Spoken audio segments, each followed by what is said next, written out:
Balete tree, grabe, napakalaki. Pinakamalaki pala ito sa buong Asya. Mahigit 600 years old na siya. Tapos napakaraming turistang dumadayo. Kasi nag-iisa nga ito, pinakamalaki ito sa buong Asya. At matatagpuan yan dito sa bayan ng Maria Aurora. Ito, try natin pumasok sa pinakamalaking balete sa buong Asya. Kung ano itsura sa loob. Pasok tayo ng balite. Kailangan nyo medyo payat lang papasok dito.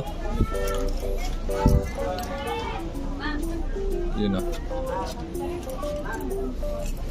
May nagpipicture dun sa taas ng puno. Hindi na, adaan lang tayo. Yung tago, yung ano niya, lagusan niya.